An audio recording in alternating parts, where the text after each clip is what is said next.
Hi all, this is Tuesday morning. ഞാൻ എണീറ്റപ്പോൾ ഇത്തിരി വൈകിപ്പോയി കേട്ടോ. 8:30 മണിയായി. 10 മണിക്ക് എനിക്ക് സ്കൂളിലെത്തണം. 9:50 ഞാൻ ഇവിടെ നിന്ന് ഇറങ്ങണം. നമുക്ക് മുന്നിൽ ഇനി 1 മണിക്കൂറുണ്ട്. ഒരു കാപ്പി അങ്ങ് കുടിച്ച് ആ വന്ന പവറിൽ കുറച്ച് ഇഞ്ചിയും വെളുത്തുള്ളിയും കൂടെ മിക്സിയിൽ അങ്ങ് ചതച്ചെടുത്തു.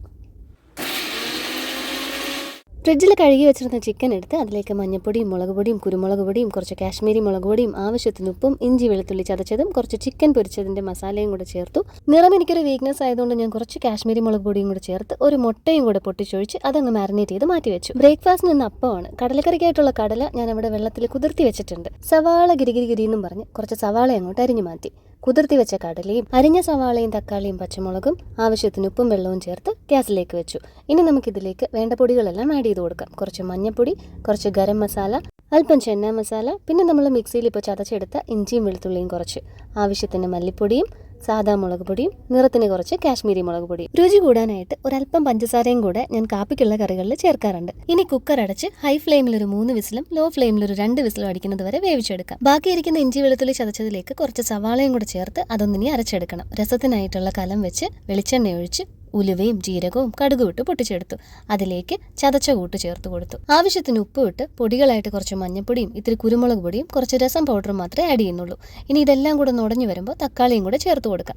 ലേശം പുളിവെള്ളം ഒഴിച്ച് തക്കാളി വെന്ത് വരുന്നത് വരെ അടച്ചു വെച്ച് വേവിച്ചെടുക്കാം.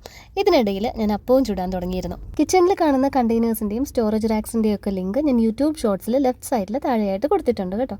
ഇതെല്ലാം 1,800 രൂപയ്ക്ക് അകത്ത് വരുന്ന കളിയാന്നേ. അധികം റേറ്റുള്ള സാധനങ്ങളൊന്നും ഞാൻ വാങ്ങിക്കാറില്ല. നോൺ സ്റ്റിക്ക് ഐറ്റംസിൻ്റെയൊക്കെ ചിലപ്പോൾ 1000-ന്റെ അടുത്ത് പോയെന്നിരിക്കും. തക്കാളി വെന്ത് കഴിഞ്ഞാൽ ബാക്കിയുള്ള പുളിവെള്ളവും ജാറ് കഴുകിയ വെള്ളവും ആവശ്യത്തിന് കായം ചേർത്ത് മല്ലിയിലയിട്ട് തിളപ്പിക്കാതെ ചൂടാക്കിയെടുക്കാം. കടല വെന്ത് കഴിഞ്ഞാൽ അതിന് കുറച്ച് കടല എടുത്ത് ഫ്രിഡ്ജിലിരിക്കുന്ന വെള്ളം ഒഴിച്ച് അരച്ചെടുക്കണം, അല്ലെങ്കിൽ മിക്സി കേടാവും. അതൊരു പാത്രത്തിലേക്ക് മാറ്റി താളിച്ചെടുക്കാം. ചിക്കൻ മാരിനേറ്റ് ചെയ്ത് വെച്ചത് നമുക്കൊരു സൈഡിൽ ഫ്രൈ ചെയ്യാം. ഇപ്പുറത്ത് കടലക്കറി താളിക്കാനായിട്ടുള്ളത്. ചിക്കൻ ഫ്രൈ ചെയ്യാനായിട്ട് ഞാൻ സൺഫ്ലവർ ഓയിലാണ് യൂസ് ചെയ്യുന്നത്. കടലക്കറിക്കായിട്ട് കുറച്ച് വെളിച്ചെണ്ണയിൽ കടുകും പെരിഞ്ചീരകവും ഒരു ചെറിയുള്ളി ചെറുതായി അരിഞ്ഞതും അല്പം കറിവേപ്പിലയും മൂത്ത് വരുമ്പോൾ ഇത്തിരി കാശ്മീരി മുളക് പൊടിയും കൂടെ. ഭംഗിക്ക് കുറച്ച് മല്ലിയിലയും കൂടി ഇട്ട് കഴിഞ്ഞപ്പോഴത്തേക്ക് ഇപ്പോൾ കുക്കിംഗ് പരിപാടികളൊക്കെ ഏകദേശം തീർന്നു. ഇനി പാത്രങ്ങളെല്ലാം ഒന്ന് കഴുകി വെളിയിലിരിക്കുന്ന ഈ സ്റ്റീൽ റാക്കിലോട്ട് അങ്ങ് അടുക്കി വെക്കും.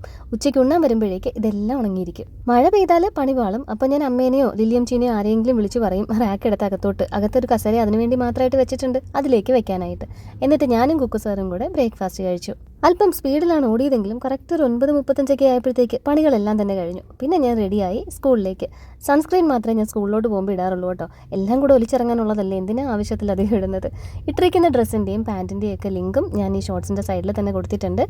നല്ല കംഫർട്ടബിൾ സോഫ്റ്റ് മെറ്റീരിയലാണ്. അതുകൊണ്ട് തന്നെ മെഷീൻ വാഷ് ചെയ്യാതിരിക്കാമെങ്കിൽ സാധനം ലാസ്റ്റ് ചെയ്യും. അപ്പോൾ നാളെ കാണാം.